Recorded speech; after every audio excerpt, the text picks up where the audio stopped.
Welcome back to The Mental Dietitian. This is episode 20, How Your Experiences Affect Your Opinions.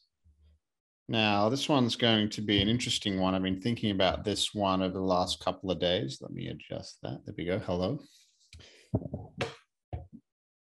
I'm going to talk about a subject which is really prominent right now. And it's not really about the subject. It's more about the depth and trying to not polarize other people and their opinions. Now, what's been happening over the past week or so is there was a law in place called Roe v. Wade, which was put in place, I think, in 1973. Could be wrong on that, but around then, which got overturned, which basically gave control back to states in the United States at a state level to control whether or not women can have abortions or not.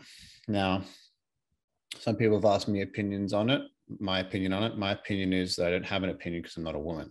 And it's not I will never know what it's like to have an abortion. I will never know the feelings of either way. And it's not really what I want to talk about. What I want to talk about is the responses I've seen from people and how people are reacting to that on both sides of the coin. I think that every person should have a right to make a decision for their own body and not be coerced or forced in any way by anybody else. That is what I believe. And some people could challenge me on that, but that's fine. That's what I believe. And it's okay with what you believe. Doesn't mean that you're a bad person. And if you could just go back and listen to what I just said, you don't need to listen to the rest of the episode. But if you'd like for me to dive into more of that, that's what I'm going to talk about.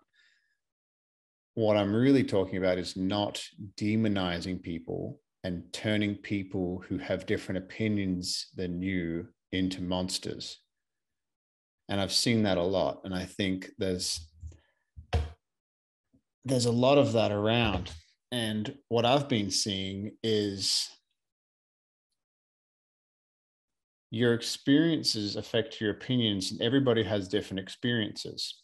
So there's people that I know that were very, very against governments saying that getting vaccines were mandatory. Very, very, very against it. But now are for people by law not being able to get an abortion. And I've seen people tease those kind of people on social media, like, oh, well, how come you're not consistent with my body, my choice with this, and then now this happens, and now you switched your view. And coming from a certain standpoint, I'm just looking at it. I'm just like, well, different people's experiences affect different things. It's not like somebody's 100% conservative or there's some out there. There's some people that are very liberal and some people are very conservative. But I think that it's so much more complex than that. It's not black and white. It's not us versus them. It's not what people think it is. And people kind of see the world, and social media is really amplifying. And it really happened since the start of the pandemic, is that it's like it's becoming more and more polarizing. It's like, well, if you believe that, then you also believe all these things. It's like, no. If you don't believe in vaccines, then you also believe that this, and this. Or if you believe in vaccines, you also believe this, and this. If you believe in abortion, you also believe this, and this. If you believe that abortion shouldn't be a right and you should be allowed to do that, then you believe this, and this. The problem I'm seeing is that one side is calling people baby killers. And if you ask any person, go up to any rational, sane person and ask them the question, hey, do you want to kill babies? And most people are like, no, of course I don't. And the other side is, well, what if a 11-year-old girl was raped by her uncle and got pregnant? And if you go up to somebody, be like, hey, do you want 11-year-old girls who are raped by their uncle to suffer even more than they already have? It's like, of course I don't. That's my point. It's just like we grab these extreme perspectives and then we're like, oh, look, that person that believes other than me is a fucking monster. They are not human. Therefore, it makes me believe and stick to my point of view so much more now because these other people are monsters. I've seen people that I know on social media be like, if you believe anything apart from this, unfollow me. You're a fucking piece of shit. Blah, blah, blah, blah, blah. I hate you. We don't need that in the world. We don't need more of that. We need people that are willing to have conversations like I'm having conversations right now and be like, okay, do you believe in killing babies? No.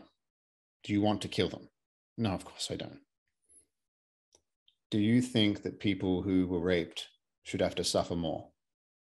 No. At least we agree on that. So where else can we find common ground and just at least potentially agree to disagree?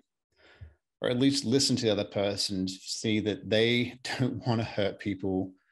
I'm coming from a place that I really believe that people are truly good and that people don't want to do horrible, evil things. And that you thinking or other people thinking that people do, I think is wrong. I think that we're all good deep down. And it just makes me sad. I was thinking about how to navigate this conversation, and I'm just trying to bring an awareness to not demonizing other people regardless of what they believe. You might not even comprehend in your, I don't know how they can believe that. Fair enough. That's fine. They might feel the same way about you, and that's fine. But we're all human beings. We're all on this earth. And without people that disagree with us, it'd be a really strange world. But the problem is a lot of us are not spending time with people that disagree with us. We're not having challenging conversations. We can hide behind our phones, hide behind our keyboards. I remember there was a thing called a keyboard warrior. I haven't heard that term much lately. I remember it was 10 years ago when I was on MySpace. You'd hear, oh, you're a keyboard warrior. It means that you're a tough guy behind the keyboard and you can say whatever you want behind the keyboard. I think that term's kind of disappeared. It's like everybody's like that now. They say whatever they want behind a keyboard about whoever they want. And they use fake names, and it's not personal, and somebody can lose their mind at you, and you can have all these arguments online. But it's not in a real way, because if you say these horrible things, like you're a baby killer to somebody's face, when they've had to potentially make the horrible decision about having an abortion because of whatever circumstances they're going through, and you look another human being in the eye and you have that conversation with them, I don't think that you would act the same way. Because there's consequences psychologically for saying that to somebody. Well, there's consequences physically too. Somebody could just punch you in the face. That's one consequence of having a conversation. Obviously, that's not what we want to promote. But what I'm saying is you'd have to look in the person in the eyes of saying something you're deeply hurtful to another human being.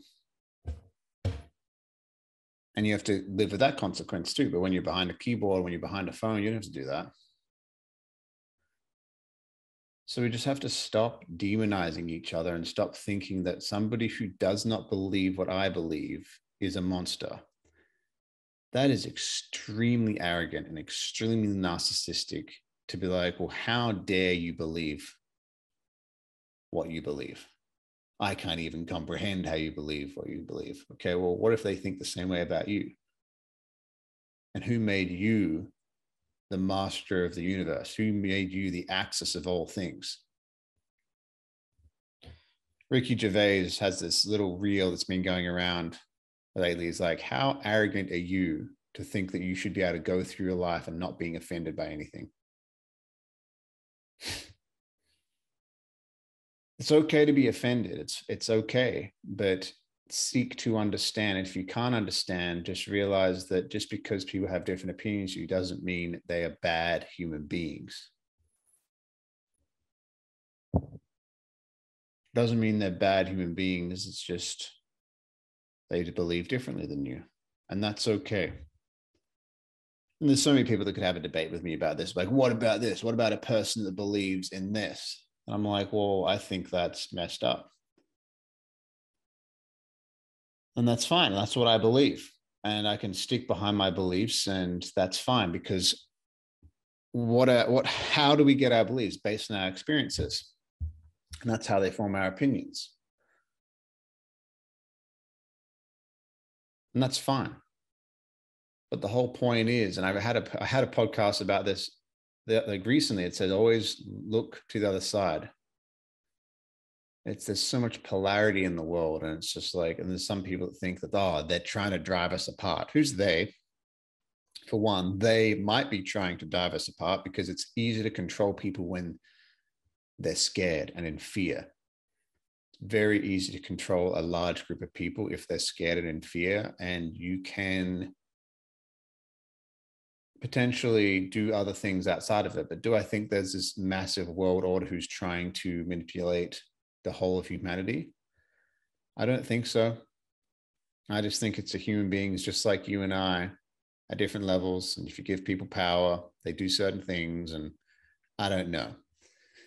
But there's just so many different perspectives going around right now. And it's just very important to make sure that you listen to other people and just believe that they are not monsters. They're all human beings. We all deep down, we want love. We all want love. We all want to be loved. That's it. Love is the answer. It really, really is. And I've had podcast episodes about this. Sometimes the people that piss us off the most, the people that remind us both of ourselves. And I read this book. It was called Recapture the Rapture by Jamie Wheel.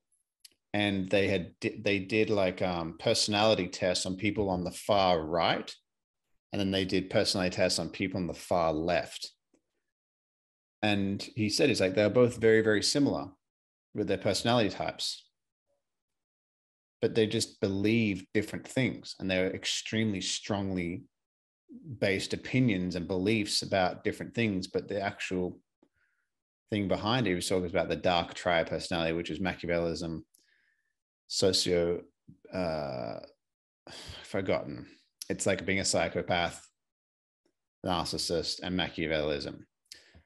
And that those personality traits are on the extreme versions of either polarity there. And it's just interesting that a lot of people that remind us of ourselves, if we actually realized it, are the people that maybe grind our gears the most, but they might just believe different things in us. So just be careful. Be careful of making other people into monsters.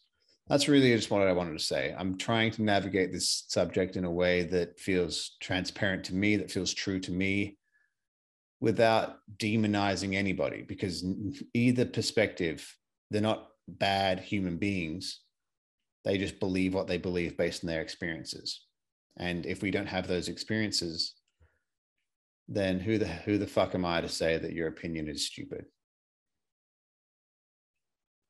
Because in the end, what especially if it's part of somebody's identity, if we're asking people to change their mind, we're basically asking them to kill a part of themselves.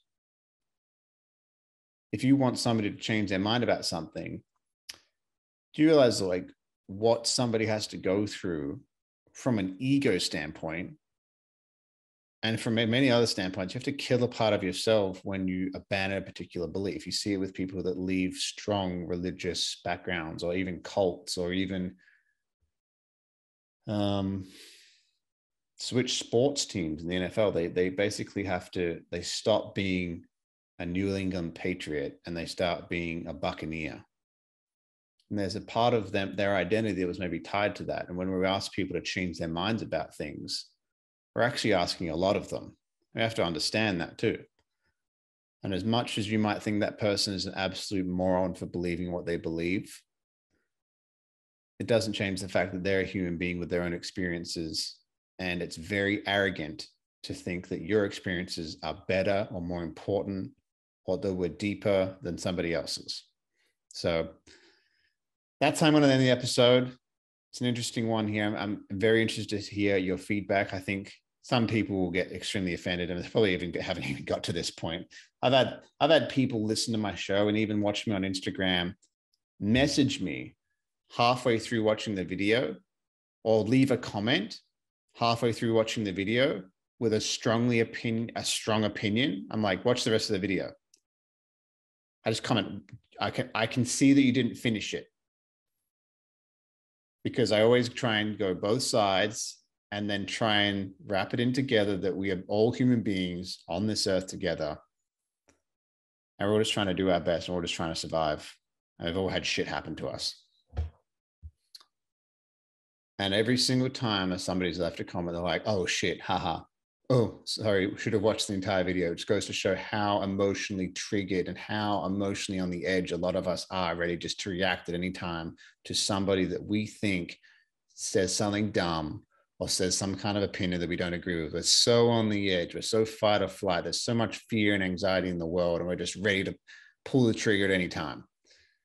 We just all need to stop,